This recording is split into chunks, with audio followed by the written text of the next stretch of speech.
Let me say a special good morning to our listeners. Those of you listening to Classic Radio 105.5, 105.9. Good Thursday morning. Also, those of you viewing GBN TV, whether it's Channel 7, Channel 11, or Channel 20, good morning and welcome also. What about our social media audience? Those of you via the Facebook page, YouTube channel, good morning and welcome to another edition of To The Point for today. Once again, Thursday, the 25th of January. With me this morning, I have ASP Douglas with me this morning, representing the Community Relations Department, and we have lots to talk about this morning, and of course your engagement is also welcome. ASP Douglas, good morning and welcome. Should I say Happy New Year? Everything is, was it sometime early last year we had you in studio? I haven't had you in for a wee bit, but good morning and welcome. Yes, good morning, sir, and thank you very much for having me. Good morning also to your viewers and listeners. Happy New Year to you as well, and your listening and viewing audience. All right.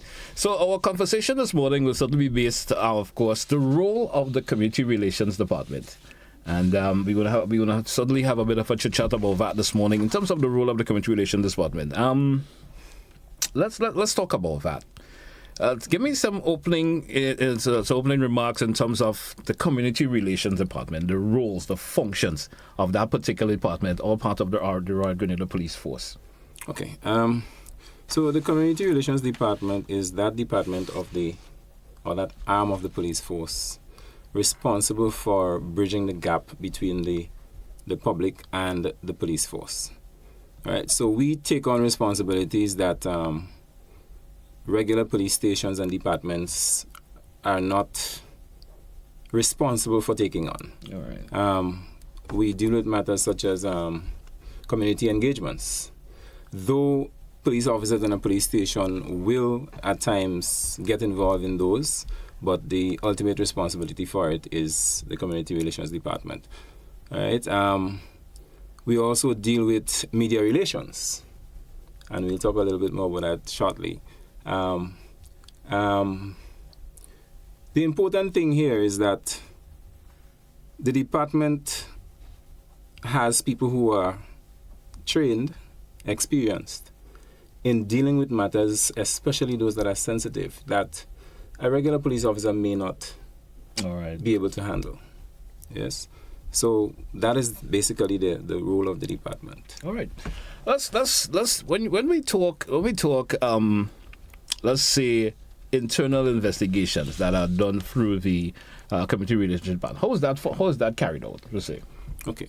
So the responsibility for internal investigation covers investigating any matter that is reported by a member of the public against a police officer. Okay. So upon receiving a complaint or receiving information, for example, these days you see videos circulating all over the place. Yeah. And no one may have made a complaint. But if we observe things in that video that we realize warrants an investigation, we will launch an investigation into it. And from that investigation, all the evidence is gathered. If it provides evidence of a criminal nature, that matter is forwarded to police headquarters.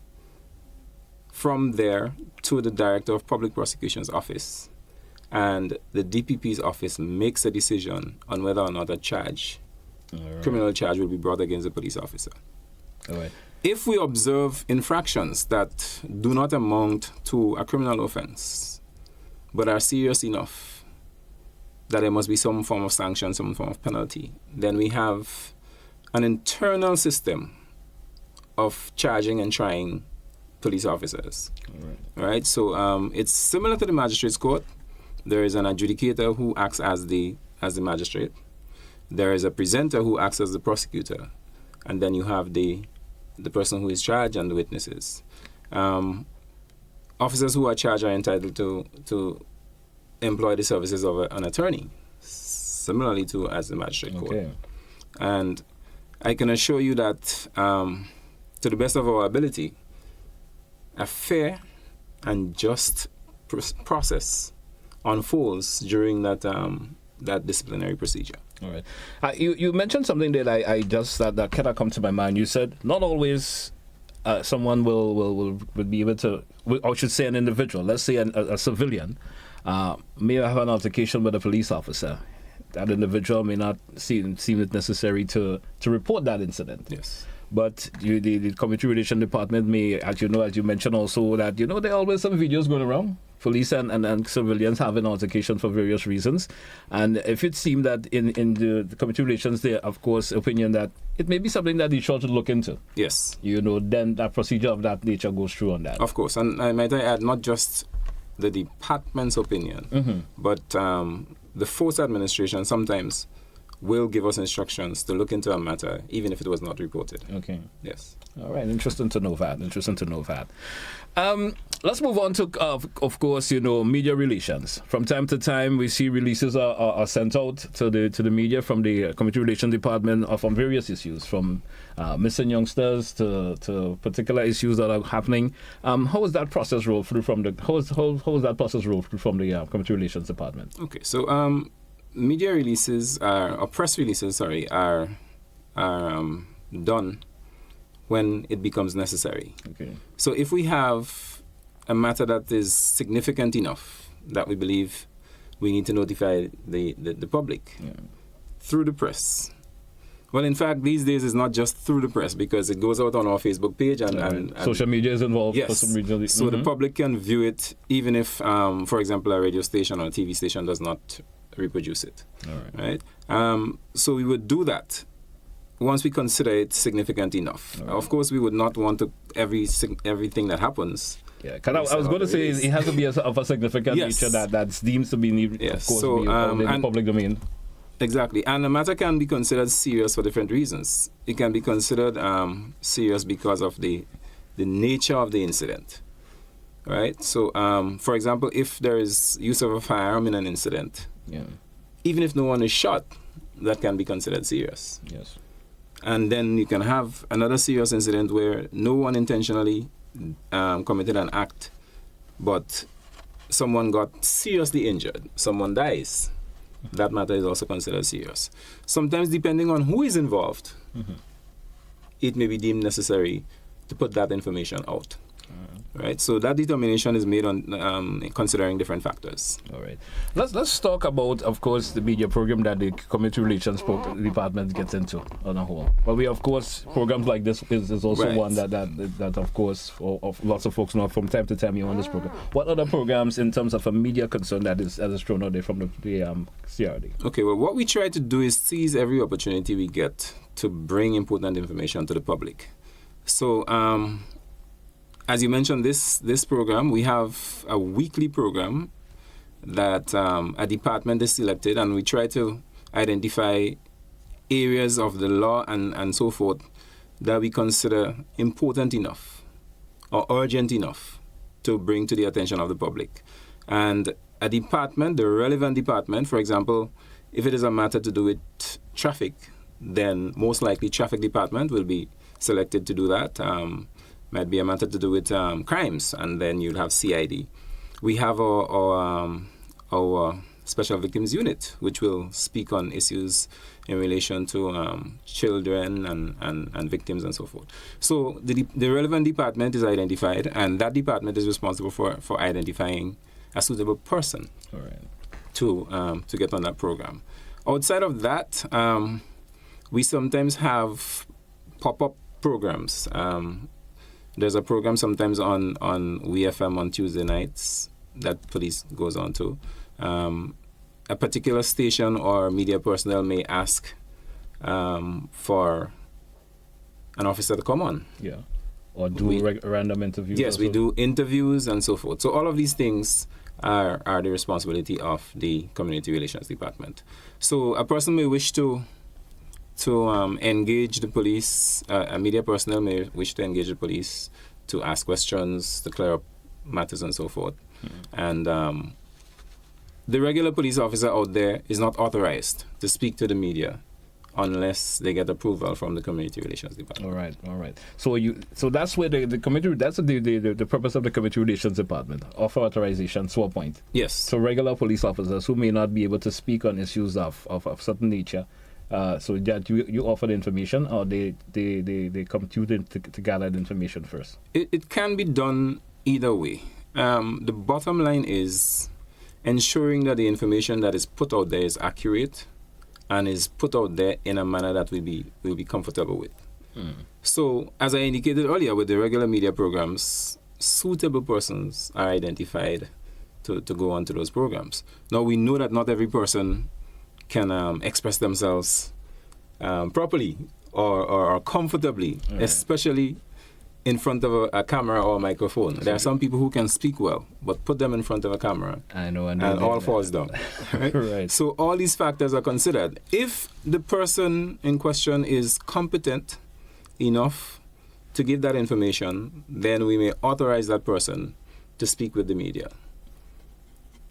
If not, then we may gather the information from them and our department take care of it in terms of the release and so forth. Senior officers have a greater leverage where that is concerned. So, for example, the commander of a division may speak with the media without consulting our department. Okay. Because he's the man in charge. But other than that, officers need to get approval. All right. My other question is, when does the CRD actually get involved? We are supposed to be involved from the start. Mm-hmm. The moment something happens, the division or department that is either responsible for it or become aware of it is expected to notify us. Of course, that doesn't always happen, and sometimes, understandably so. An investigator may go to a scene and he's busy concentrating on his investigation. So he's not able to give us, as we might say, ball-by-ball commentary on what is happening. And but even if it's a procedure that it should be followed. Yes. And also, you may find that there aren't enough persons there at the time who can assist in performing that function. So then we would have to wait until either someone comes on the scene who is able to provide us with that information, or until the processing of the scene is complete. All right. Is it a process where when an incident occurs, there should be a representative from the Community Relations Department at that particular incident also? Is it that the protocol that's involved also? Yes, that is our ideal situation. That is what we aim to achieve. However, of course, with the issue of numbers and the ability to get there and all of that, sometimes we are not able to do so. Right. But that is what we aim to do. If there is something serious happening, we aim to have a member of our department present. However, even if a member of our department is not present, our department is responsible to the administrative officer responsible for crime. Okay. So that officer, who is currently ACP Cohen, he may be on that scene even if no one from our department is there. And of course, you'd realize that often he speaks on those serious matters. And is he speaking on the behalf also of the Community Relations Department? Well, no. We're responsible to him, so he's not speaking on our behalf. Right? He's speaking on behalf of the force. We can say on behalf of the Commissioner of Police. Okay. All right. Of course, SP Douglas, we drew for a break, and let's take it. When we come back, we should chat some more later. We continue on the process of the media relations with the Community Relations Department when we come back after the break. Stay with us, folks. It's To The Point for today, Thursday, the 25th of January. We're coming right back.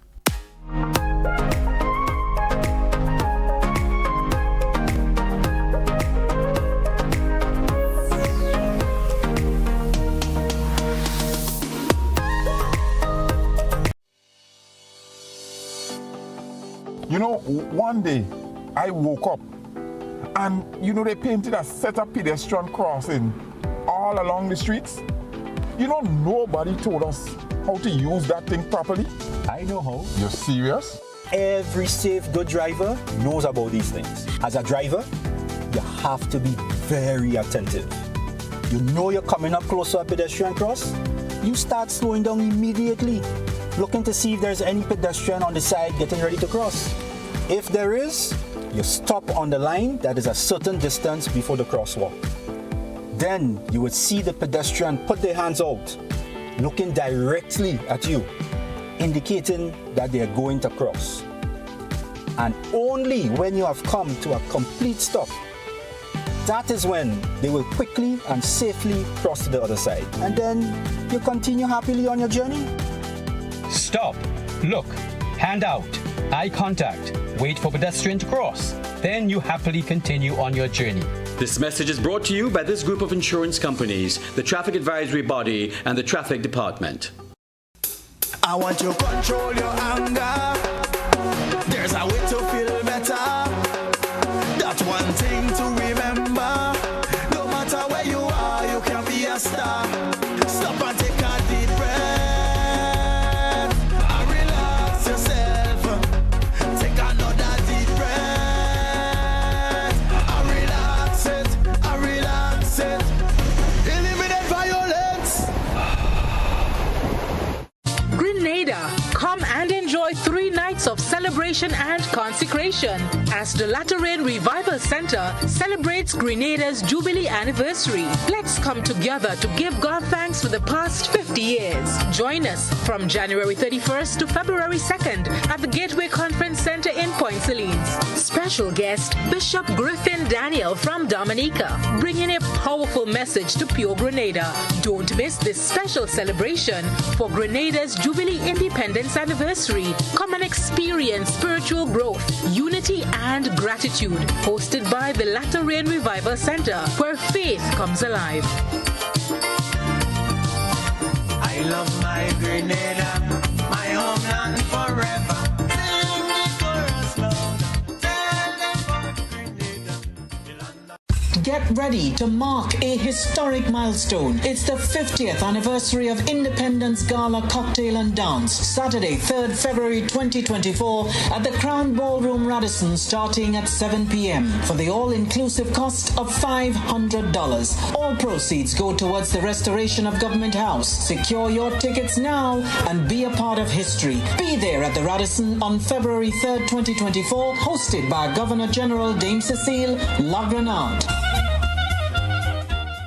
Tickets available at Grenadian Optical, Melville Street and Grand Anse, the 50th Anniversary Independence Committee Secretariat on the Carenage, and online at gotofet.com.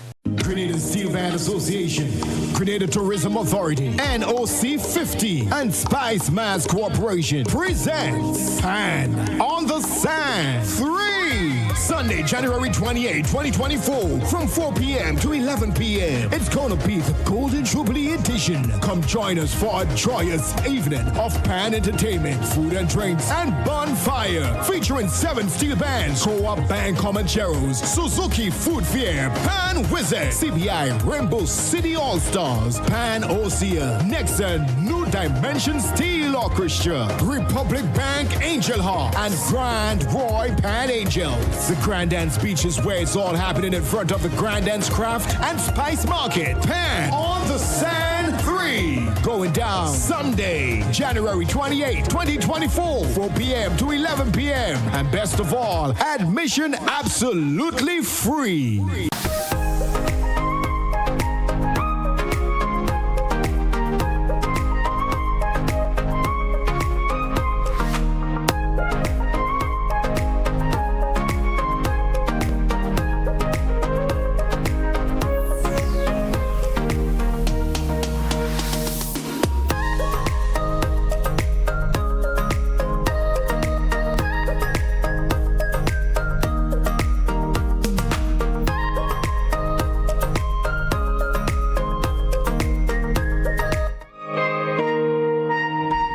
Welcome back, listeners. Welcome back, viewers, to The Point for the day, Thursday, the 25th of January. With me this morning, SB Douglas, and we're talking, of course, the Community Relations Department, about the role, the functions of the Community Relations Department.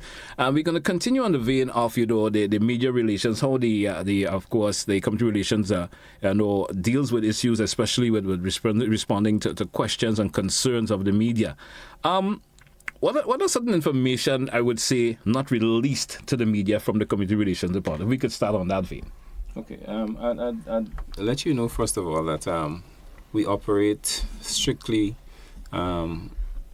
based on our media policy. Right? Yes. We have an established media policy that we operate by.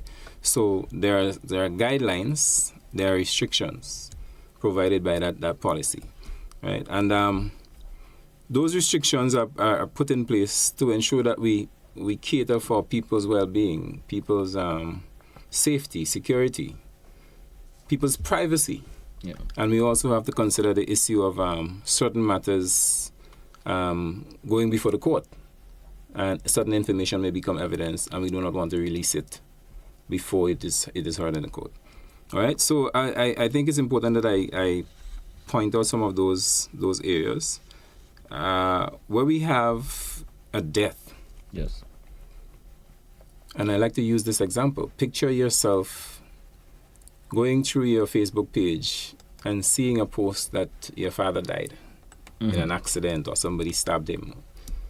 And picture how that would feel for you, right? And if somebody looks at it that way and does not understand why we do not give that information, the identity of that person, until we are certain that the family, the next of kin, is notified, because we want them to be informed in a way that it would have the least effect on them emotionally, well, the least negative effect. All right? So until we are satisfied that that is the case, we will not release the identity of that person. The same goes for persons injured, for example, in accidents and so forth. Then you have the issue of aggrieved persons who might have been affected by an offense, a crime, an incident, and we have to consider their safety and security as well as their privacy. In cases such as sexual offenses, there are some people, if that information gets out there and they hear everybody talking about it, they may not be comfortable enough to give evidence in court or to give a statement to the police because it's out there and that causes them to shut down. So we have to be very careful with how we release those types of information. Juveniles. The law demands that we protect the identity of juveniles in circumstances like these. So if a juvenile commits a crime, I don't know if you ever noticed that when we produce press releases in relation to juveniles, we would say a juvenile and we'd say the address. Yes. That is because we are not allowed by law to give the identity of that juvenile. And I recall being questioned by media personnel sometime last year in relation to a juvenile who was charged for a serious offense, a very serious crime. And when we released the information, we did not put the name. Subsequent to that, something happened and that juvenile was missing. Normally what would happen is that we would put out a wanted person release. And of course, if you put out a wanted person release, you need to give the identity of the person. You're asking for assistance in locating this person. Of course, you need to say who it is. But because of the technicalities involved, the person being a juvenile, we put out a missing persons release. All right? And the reason for that is that we do not want to make that connection between the offense charged and the person. And the individual who is responsible. Yes. So sometimes you have to be crafty in getting things done, ensuring that you protect the persons that need to be protected. All right. How is the issue of public, this putting out information there from time to time? How does the community relations, of course, what kind of information?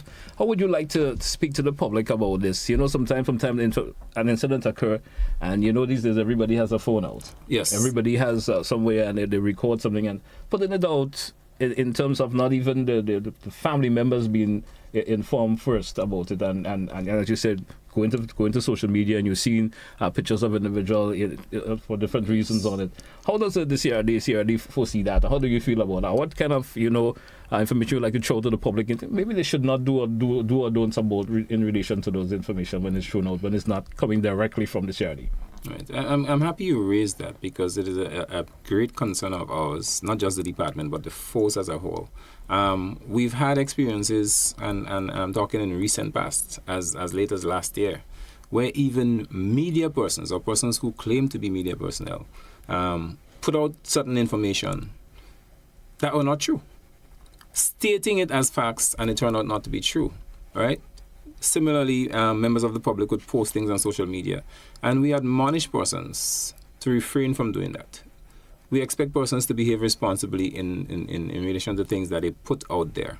Consider the effect it will have on the relatives and loved ones of that individual involved, or the business involved, right? So we need to be more responsible in relation to the things we put out there, and a special call now is being made to, I am making a special call to members of the media, persons who consider themselves to be media personnel, to be much more responsible in that regard.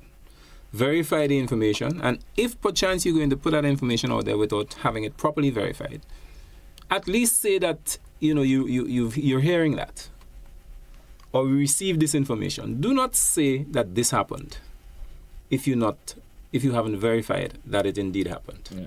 Yes. Some folks they want to be the first to bust a story, as we say. That's sort of a breaking news way of doing things these days. It's not always go down well. Yes, and I need to add this point. We do not have a culture of swing in Grenada. Yeah. But especially, as I indicated, those media personnel, especially those persons, because a person may overlook someone posting something on social media, they don't even know who that person is and so on. But if you post something about someone, if you broadcast something about someone that turns out not to be true, you have handed them the evidence to sue you successfully. Yeah, right. All right? So we need to be mindful of that. All right. Because, it could be deemed as defamation for some reason or the other. Of course. All right. Now, let's get to the issue of what the police expects from the public, especially the Community Relations Department. Tell us what does the Community Relations expect from the public? The expectation is great. Yeah. Very great. And I'm not going to be able to tell you if I didn't list them on a document to be able to tell you all, but I can tell you in a nutshell. We expect cooperation from the public. Yeah. We expect support from the public, right? Support not in the sense of agreeing with or accepting everything that we do, but assisting us in getting it right. So as I indicated to someone recently, if you observe a police officer doing something that is not correct, or you deem not to be correct, because in a lot of instances, what you believe is not correct might be strictly within the law. All right. Right? So it might be your opinion because you do not know the law. All right. But it is correct. However, even if you know for a fact that it's not correct, rather than lashing out, and I'll use this example, the recent video that with the officer and the young gentleman. Yes, is in circulation. The young man believed to be a bus conductor. You can hear persons' comments in the background. Don't let the man that. Don't let the man do that, boy. Don't. In fact, I heard someone saying, "Oh, they should have beat the officer." All right, that is not going to do any good. Right? So they beat the officer. The officer, of course, is going to get support from officers. And what's going to happen? It's going to make the situation worse because several other persons are now going to be involved. Persons are going to be arrested. Persons are going to be charged. And who knows if the officers come and they're in that mood and the officers attempt to arrest them, they may resist, and then we may have another of the same situation that we're trying to prevent. And where the use of force may have to... Of course. And I always ask persons to consider the fact that police officers are first and foremost human beings, right? And it's a natural instinct of human beings to protect and preserve yourself. So if you're in a situation where you feel threatened by an individual, not only does the law allow you to take action to defend yourself, but your initial instinct will be to take action to defend yourself. And sometimes you reflect and you realize, I didn't exactly handle this right. I didn't do the right thing, or I didn't do it the right way. Or even, I could have done something different. Although what you did was not illegal. But had you been given time to assess it, you may have handled it differently. That instant reaction kicks in. Instant reaction kicks in. Right? And we always have to consider that. No, there's another situation that I want to bring to the fore. in that particular video that we spoke of, you're noticing one police officer surrounded by what you may consider a mob. Yes. Now, as brave as that officer might be, the extent of that situation, the degree of the attitude of those persons may put him in some kind of fear. And when you become afraid, your actions are likely to be instinctive.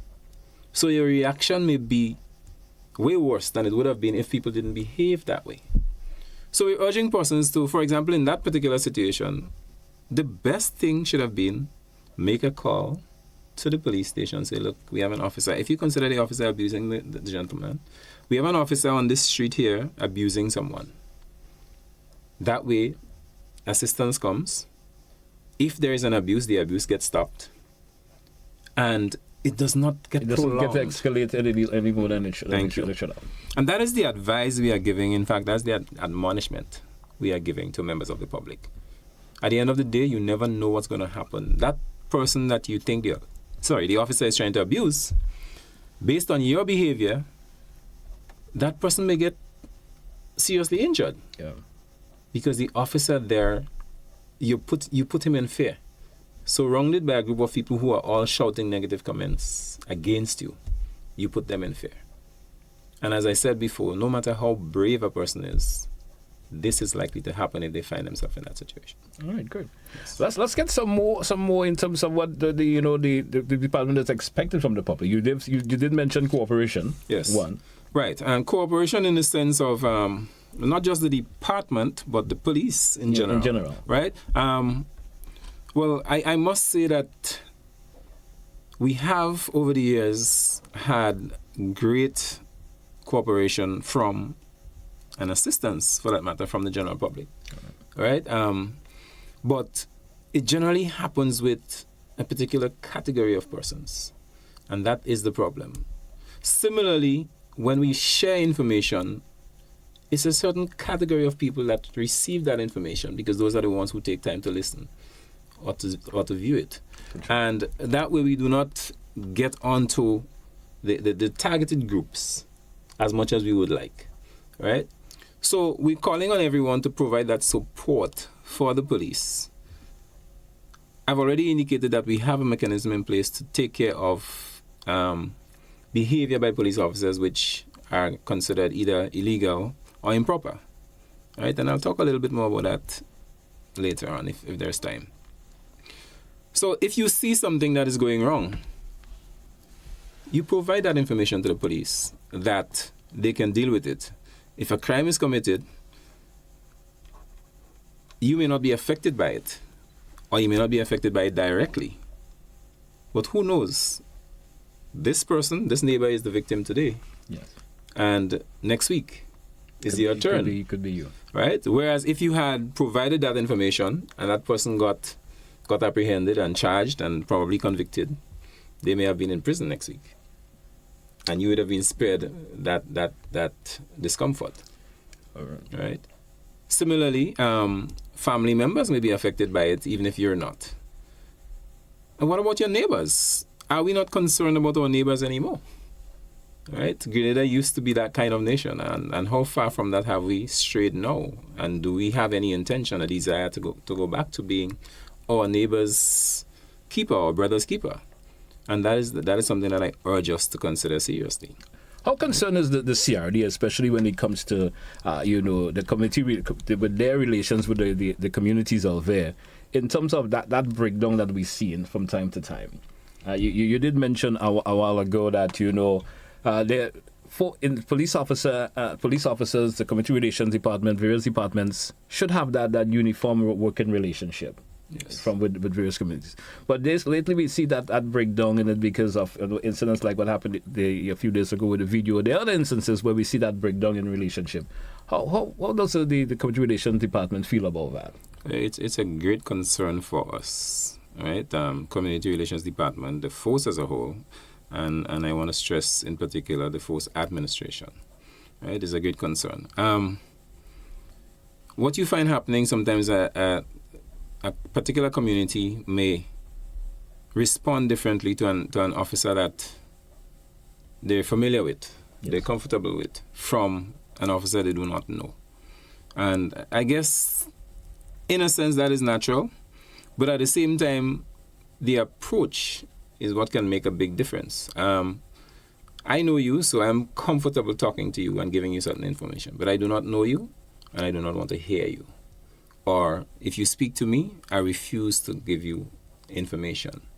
Right? And I'm not just talking information now in relation to crimes, because the police, as I indicated, community relations, community, what's the word I'm looking for here? Interventions. One of our roles is to go into communities, identify issues, not crimes now, issues in that community. For example, delinquency.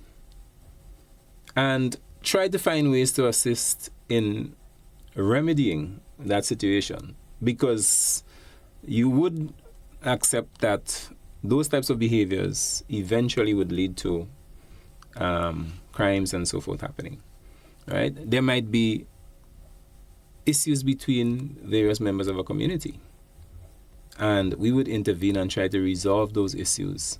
Sometimes persons come to us, sometimes we identify the issues and go into the communities on our own. All right. We've had several situations in recent times of disputes between families. And those are things that the public are not aware of that we do. Okay, I mean, have escalated out to the public as yet. Yes. So we have a lot of issues between family members. We have issues between members of a community and so forth. And we intervene. And often, most of the times, we are successful in, if not completely resolving the issues, but at least getting it to a point that it does not escalate. How serious is the community relation take the aspect of confidentiality from, especially from within the public domain? Because it's always a concern because sometimes the public out there may feel, I don't want to report to the police because I don't feel that my information will be kept confidential for some reason or the other.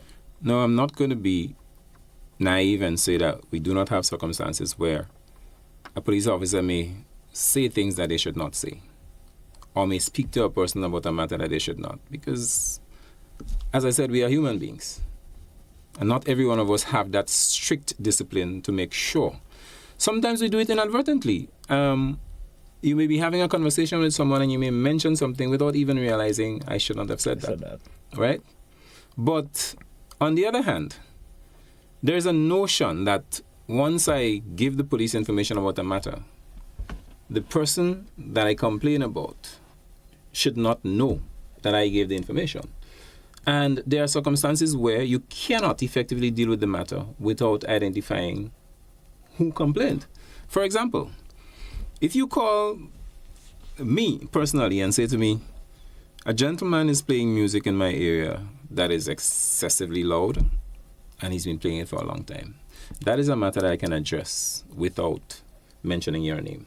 Yes. And in fact, we urge officers to be tactful. So you can address that situation in a way that the person complained against doesn't even suspect where the information came from. Exactly. On the other hand, if you complain that somebody threatened you and you want the police to have a conversation with that person, to caution that person, picture me coming to you and say, somebody said that you threatened them. It's impossible. It makes no sense. Well, because who have I threatened? Who have I threatened? Why are you coming to me with this nonsense? Yeah. Right? So there are circumstances. Those are just two examples. There are circumstances where the police must divulge that information as to the identity of the person complaining. And then there are a lot of other circumstances where we can keep it private, and we should. Keep it confidential. All right. SP Douglas, we do for a break. Let's take it. We're coming back with much more. 435-2041 for the listeners and viewing of it. If you do have a question or two you may like to ask SP Douglas, feel free to do so. We're coming right back after the break. Discover.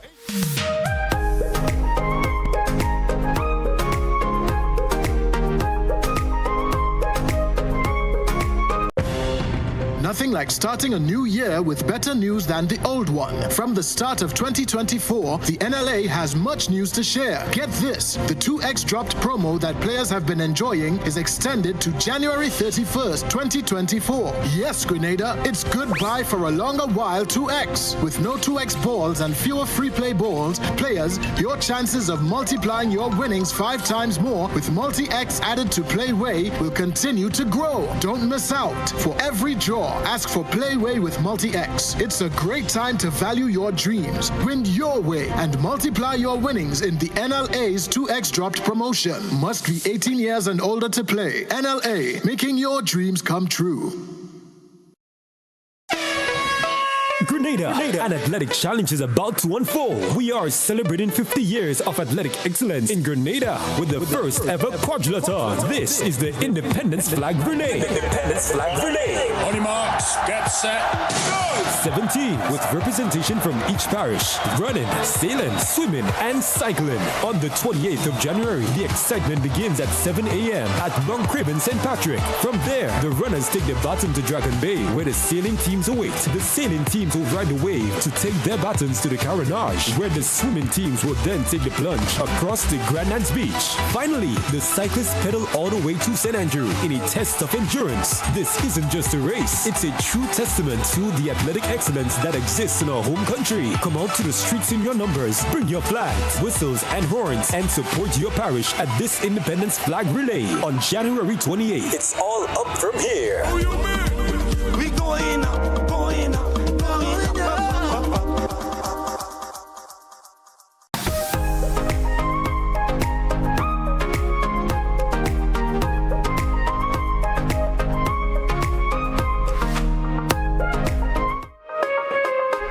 Welcome back, listeners. Welcome back, viewers. Welcome back, ASP Douglas. I want to continue on where we left off a wee bit ago on of course, the expectation part from the Royal Grenada Police Force when it comes to the police. Let's sure there's something else that you want to expand on that just a wee bit. Because there's always a lot that you expect from the community on the general public as a whole. Certainly. I want to make this point.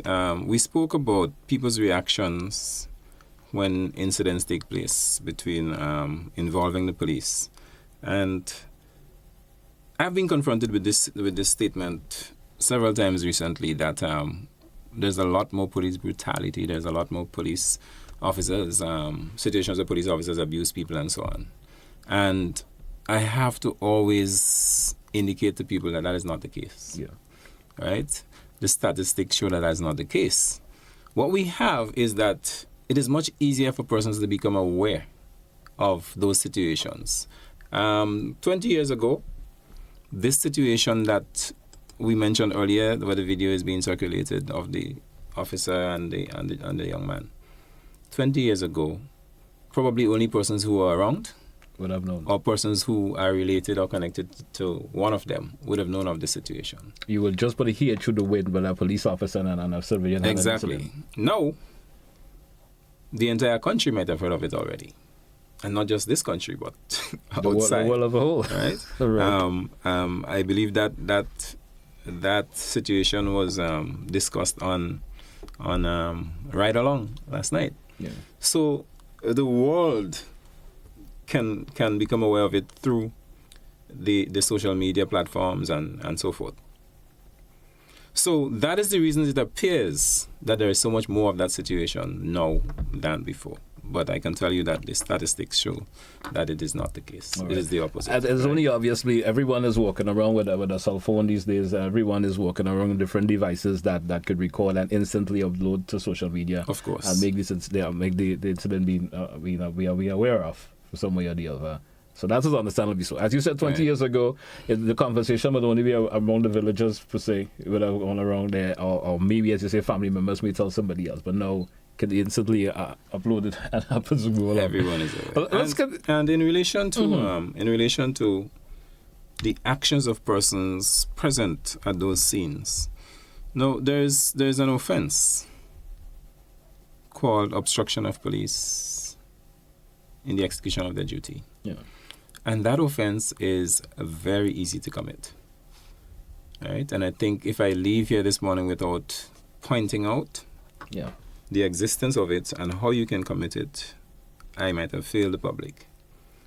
So I want to caution persons that any action you take, anything you do or say, which makes it more difficult or makes it difficult for a police officer to carry out a lawful function, amongst an offense.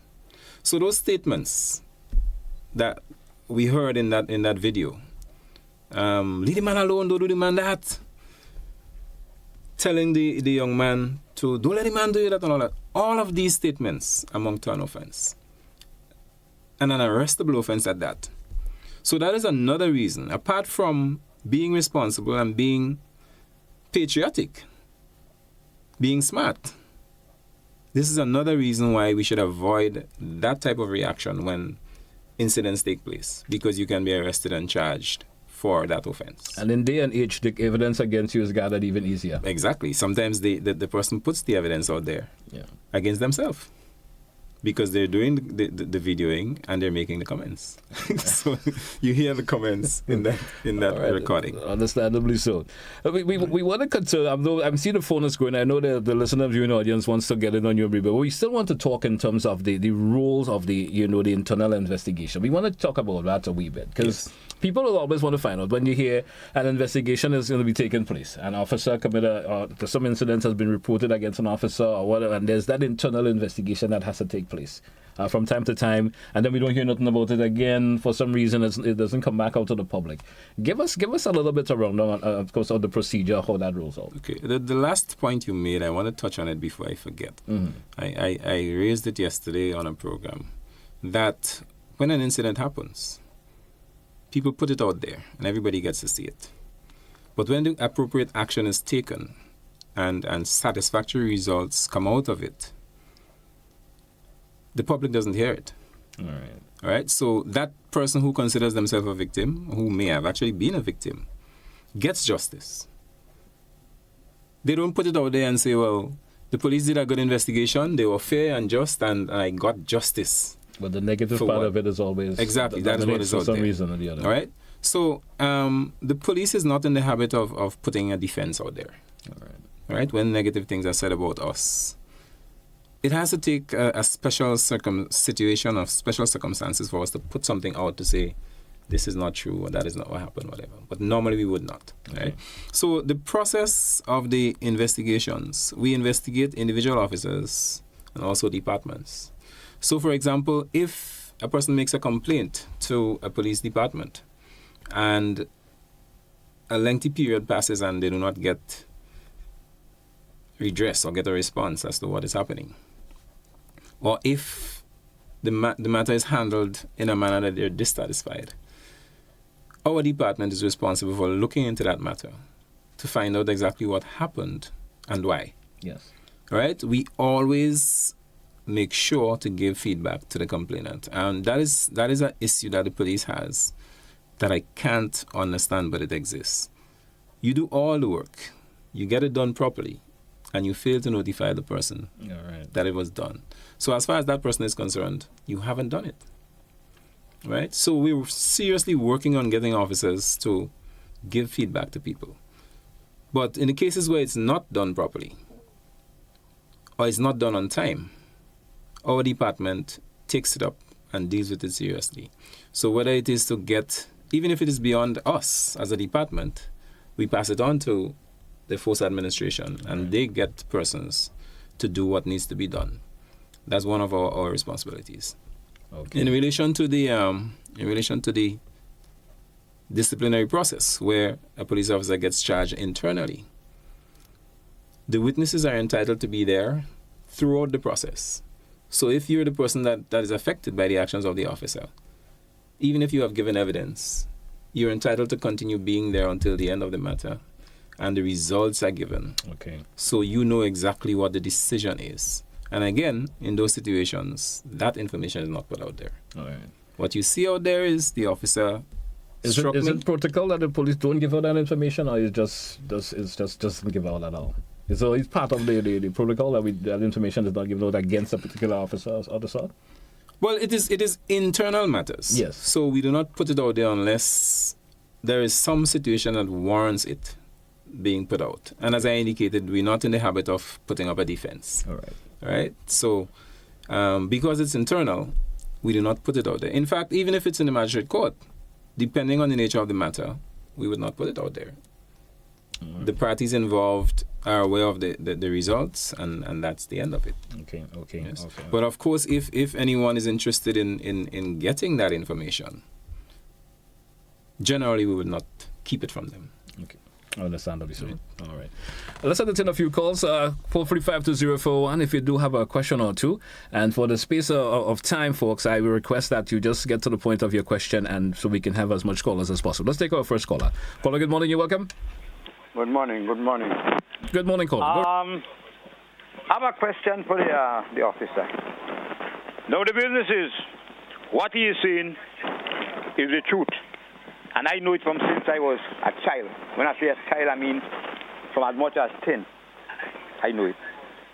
But the point is, I realize that when people go around a scene where the police is investigating, they go inside there, and most time the police does under the quality of crime. You put a red tape around and say, oh, well, you know this is what's supposed to be for we, and all day you can't come in. But the people breaking the line that you give them, and they're coming in, and they're staying out there, and they're saying all kind of things. That is police obstruction, pure obstructing the police.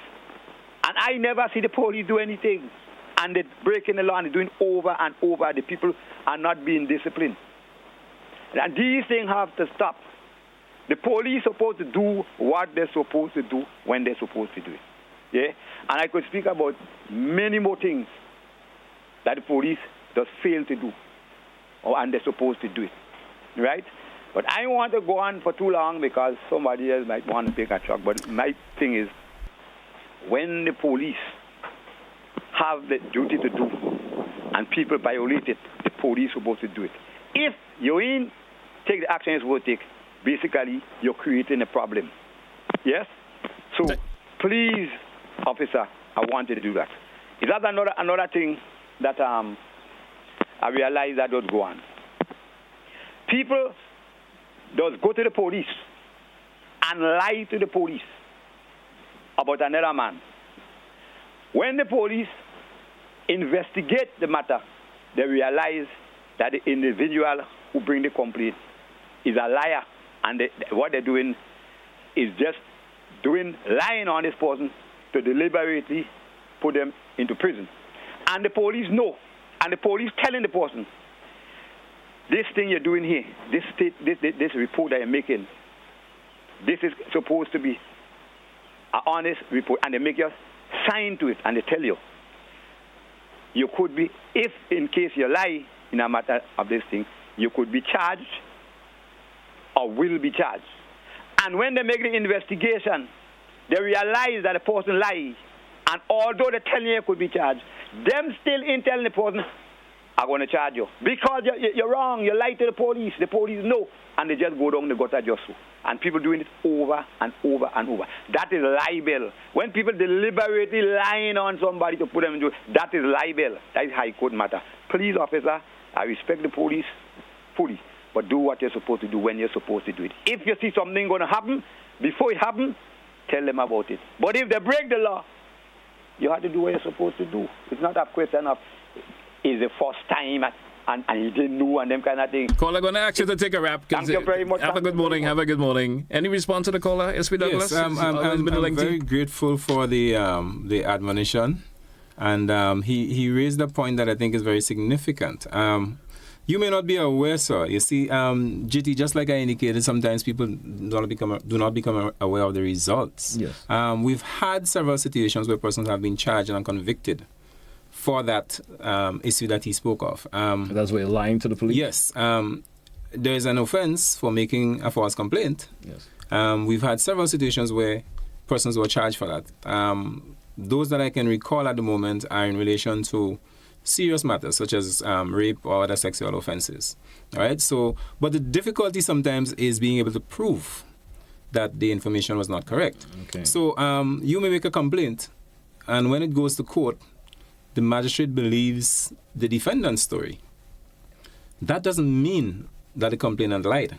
All right. So you'd have to find independent evidence to be able to prove that the person lied. In the cases of the matters that persons were charged and convicted, there were circumstances where the persons either admitted that they lied or someone else came forward and said, that is not true, this is what happened. All right? So we must be able to prove in court that the person made a false report or a false statement in order for us to take action against them. Okay. We do have another caller. Caller, good morning. You're welcome. Yes, good morning, GT, and good morning, officer. The officer sounds like fairly young, but he sounds like a deep-thinking person. So that's why I called to ask him these two questions, officer. Those of us who were around, who are now in our 60s and older, we know of the days when once a police officer appears on the scene, is enough respect.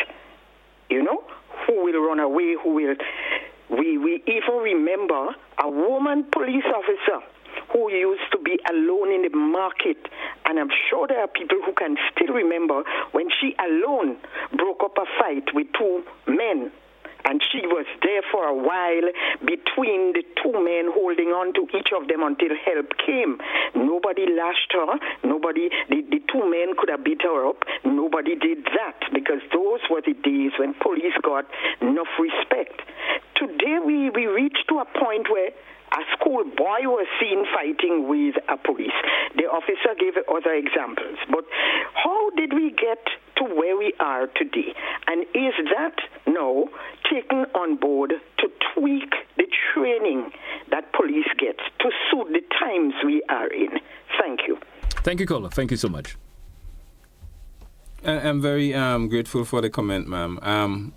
I believe, that is my opinion, part of the reason for these things happening, firstly, is the breakdown in discipline in society. That's the major reason. People do not train their children anymore to respect and support the police. In fact, I'll give you an example. I had a conversation with someone last week or the week before who called our office. And the person called to make a complaint on behalf of someone else. And that person indicated to me that they always taught their children to respect the police and to cooperate with the police. But based on certain incidents that took place, they have started telling the children, do not respect and do not support the police. Right? That is an example of a blatant situation. But outside of those blatant ones, sometimes the behavior, the attitude of parents and members of society is in fact teaching the younger ones to behave that way as well. Right? That is the main reason for that breakdown. Secondly, there are changes in circumstances of the way we operate, that different laws change and things are now designed more to control actions.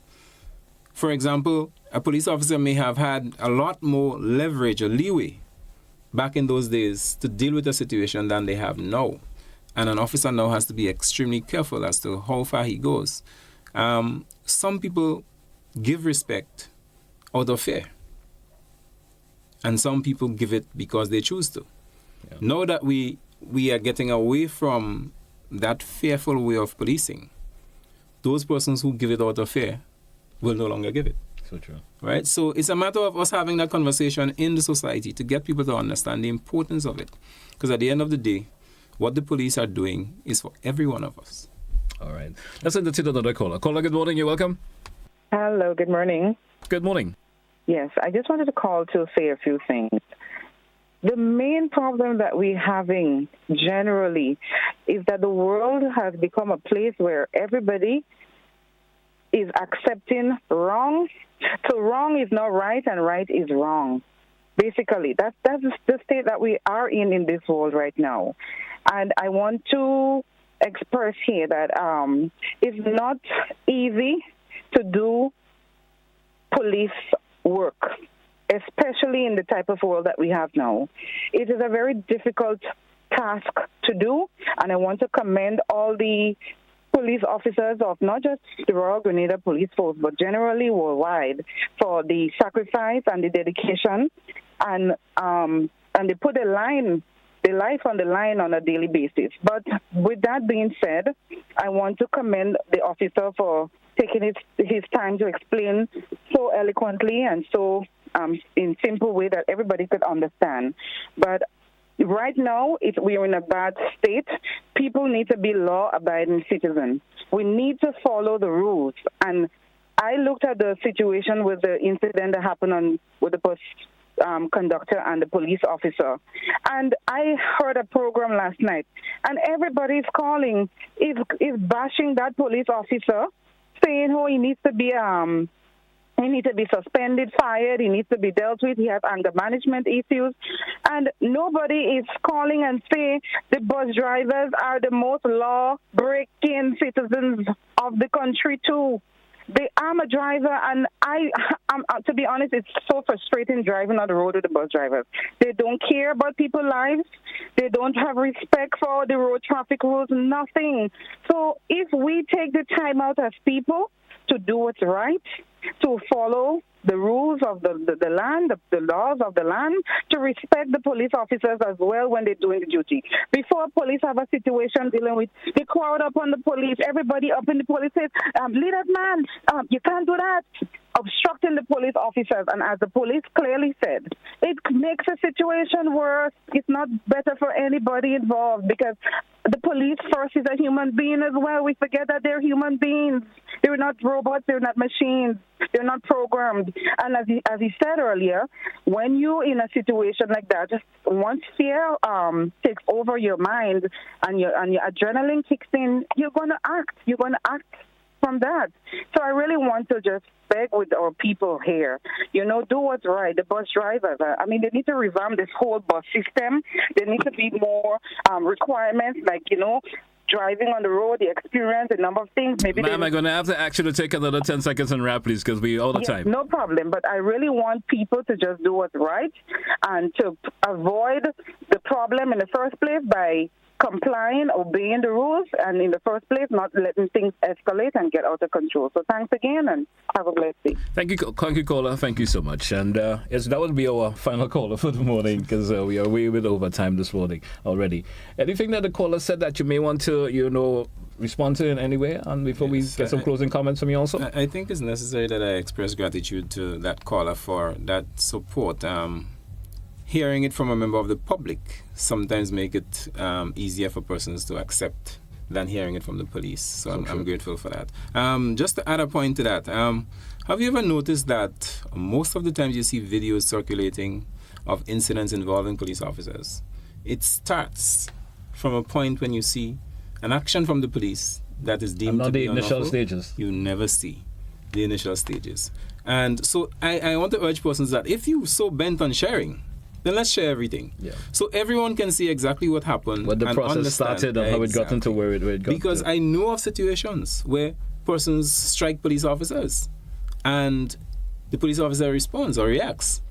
And you see a video or you hear of the incident and all you hear is that or see is that the police strike the person. Right? So be fair. All right. Yes. And you never saw what actually led up to the whole confrontation. There we go. Any closing comments, S.P. Douglas, before we take a wrap this morning? Yes, I want to again admonish the public that, as we say, the police is the public and the public is the police. Yes. All right. There was a time when we didn't have people employed as police officers to maintain law and order in the country. Everyone had a responsibility to play their part and so forth. And we may not be able to get back to that point. Well, we will not be able to get back to that point. But at the same time, everyone has a civic duty to ensure that law and order is maintained, that persons behave the way they're expected to.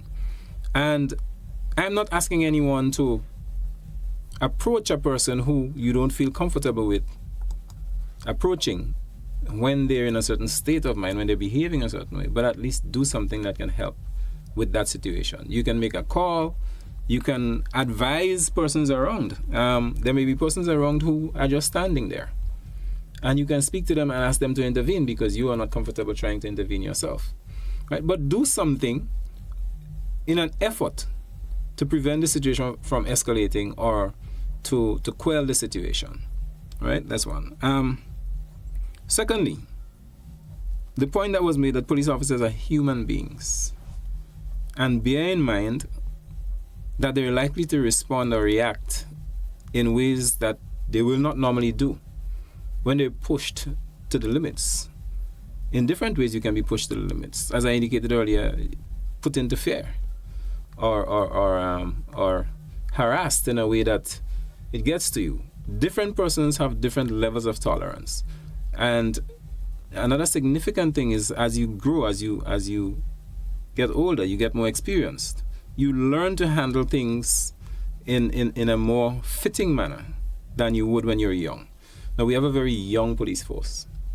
And a lot of the officers, even though they're trained, but they have not had the experience of dealing with these situations.